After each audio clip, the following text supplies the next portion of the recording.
I'm really happy to be at my sister's wedding. I didn't think I'd have to come almost to the equator to do that. But I'm so glad that I did, because look at where we are. Yeah. Right? So, when Catie told me she was getting married, or when Joe called me to actually tell me that he was going to propose to her, this thought popped into my head that I would write a speech. And thinking more into it, I decided that I'd write a poem. And it's going to be funny, don't worry. But I just wanted to share it with you guys. First, I have a couple of facts. This is just weird stuff that I read. Catie was born on June 3rd, 1990. Her birthday went by very recently. This year was the first time since 1990 that the calendar was exactly the same. So she was born on a Sunday, and this year her birthday was on a Sunday. How is that for a wedding year? That's not going to happen for Joe until 2044. So she's got him beat. And both of their birthdays actually went by. So happy birthday, guys. So I'm going to try to make it through this. I put a lot into this. I hope you guys like it. It's not super long, but you guys can hear me okay? Yeah. All right. Good. Here we go with the wind and everything. Here we go. 28 years ago in Lynn, Mass., a life-changing event would come to pass. For the Chipmans, Bob, Chris, Peter, and Pat were in for a surprise, and what a surprise at that.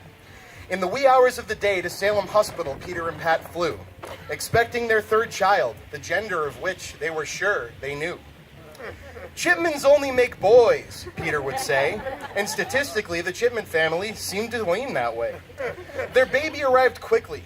Pat had done her part. When Peter exclaimed, doctor, our baby's missing a part. Yes, the boy they expected was indeed a girl. Catie Chipman, my sister, my friend, had arrived, complete with curls. In West Philadelphia, born and raised, on the playground is where he spent most of his days. I'm just kidding, I'm not going to do the whole thing. 2 years and 4 days prior to that fateful day, for a son, the Kim family did make way.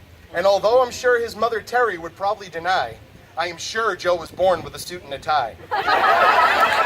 This dapper Korean, a Philly boy from the start, was destined to steal Catie Chipman's heart. As a kid, Catie kept busy with sports and activities galore. Softball, horseback riding, swimming, ice skating, basketball, gymnastics, track, diving, powder puff.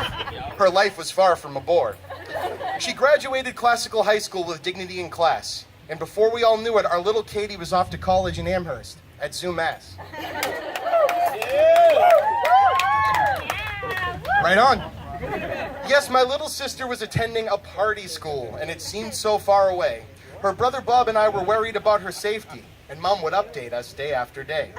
Joe's journey to UMass was a bit more by chance. After all, he was from Philadelphia, which was farther away than a mere glance. A more prestigious Bay State school was more visible to the Kims, Terry, Ellen, and Joe, and Northeasterners where they sent out to visit. They all got in the car and said go. But fate had other plans, or maybe it was just the confusing signage and roadwork on the Mass Pike. Forever. A wrong turn or several brought them to Amherst, a school Joe was surprised to really like. But Amherst is large. How did they meet?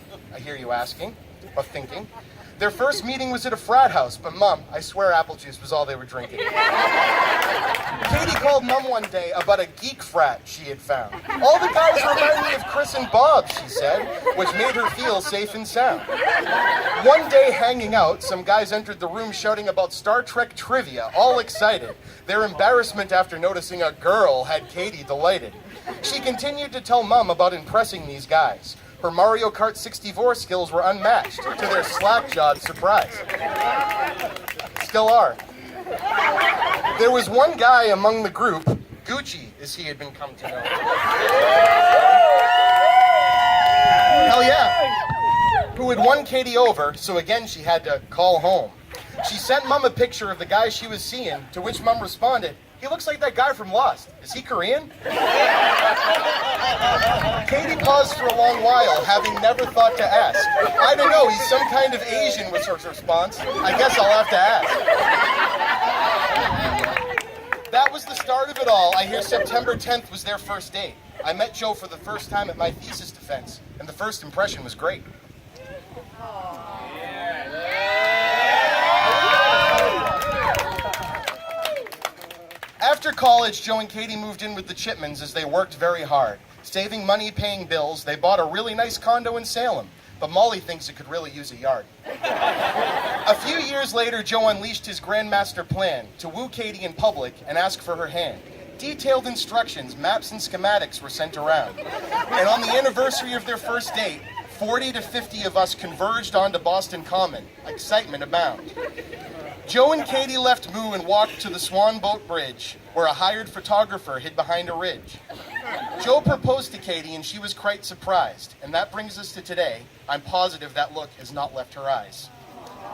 On that note, I am running out of time, so I leave you with a thought I am unable to rhyme. To quote the early 90s Pepsi commercial that a young Catie loved so well, in marriage you've both got the right one, baby.